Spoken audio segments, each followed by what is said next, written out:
खुदा बाप और बेटे और उल कुदस के नाम से आमीन। मेरे अज़ीज़ो, आइए हम खुदावंद अपने खुदा का शुक्र करें जिसने आज का ये खूबसूरत दिन हमारी ज़िंदगी में बढ़ा दिया।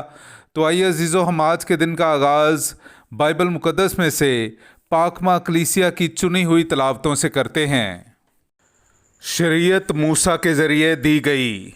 हमारे लिए आज की पहली तलावत खरूज की किताब उसका 20वां बाब पहली आयत से लेकर 17वीं आयत तक। तब खुदावंद ने कलाम करके ये सब बातें फरमाईं, मैं खुदावंद तेरा खुदा हूँ जो तुझे मुल्क मिस्र यानी जाए ग़ुलामी से निकाल लाया। तेरे लिए मेरे हुजूर कोई दूसरा माबूद ना हो। तू अपने लिए कोई तराशी हुई चीज़ या किसी चीज़ की सूरत जो ऊपर आसमान में या नीचे ज़मीन पर या ज़मीन के नीचे के पानी में है मत बना। तू उन्हें सिजदा ना करना और ना उनकी खिदमत करना, क्योंकि मैं खुदाउन तेरा खुदा खुदाए गयूर हूँ। और जो मुझसे अदावत रखते हैं उनके बाप दादा की बदकारियों की सज़ा मैं उनकी औलाद को तीसरी चौथी पुश्त तक देता हूँ। और जो मुझसे मोहब्बत रखते हैं और मेरे अहकाम को मानते हैं उन पर मैं 1000 पुश्त तक रहम करता हूँ। तू खुदावंद अपने खुदा का नाम बेजा ना ले, क्योंकि खुदावंद उसे बेगुनाह ना ठहराएगा जो उसका नाम बेजा लेता है। तू सबत के दिन को पाक रखने के लिए याद कर। 6 दिन तू काम कर और अपने सब कारोबार कर, मगर 7वां दिन खुदावंद तेरे खुदा के लिए सबत है।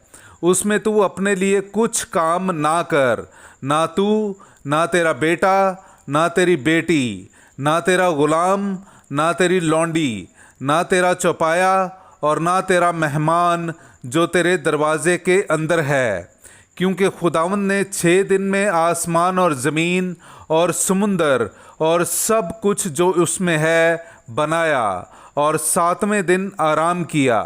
इसलिए खुदावंद ने सबत के दिन को बरकत दी और उसे मुक़द्दस ठहराया। तू अपने बाप की और अपनी माँ की इज़्ज़त कर, ताकि तेरी उम्र उस मुल्क में जो खुदावंद तेरा खुदा तुझे देगा दराज हो। तू खून मत कर, तू ज़िना मत कर, तू चोरी मत कर, तू अपने हमसाए पर झूठी गवाही ना दे, तू अपने हमसाए के घर का लालच मत कर, तू अपने हमसाए की बीवी का लालच मत कर, ना उसके ग़ुलाम, ना उसकी लौंडी, ना उसके बैल, ना उसके गधे और ना और किसी चीज़ का जो तेरे हमसाया की है। पाकलाम का पढ़ा और सुना जाना हम सब के लिए बाइस बरकत हो। खुदा का शुक्र हो। हालेलुया। इंसान सिर्फ रोटी ही से नहीं जीता, बल्कि हर एक कलमे से जो खुदा के मुंह से निकलता है। हालेलुया। मेरे अज़ीज़ो, आइए हम आज का इंजीली इक़्तिबास सुनते हैं। इंजील मुक़द्दस बामुताबिक मुक़द्दस मत्ती उसका 13वां बाब 18वीं आयत से लेकर 23वीं आयत तक। बस तुम बोने वाले की तमसील का बयान सुनो।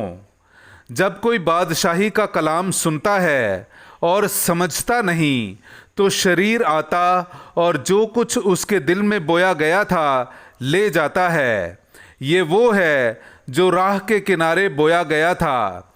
जो पथरीली ज़मीन में बोया गया वो है जो कलाम सुनता और फ़ौरन खुशी से कबूल कर लेता है, लेकिन अपने अंदर जड़ नहीं रखता, बल्कि आर्जी है।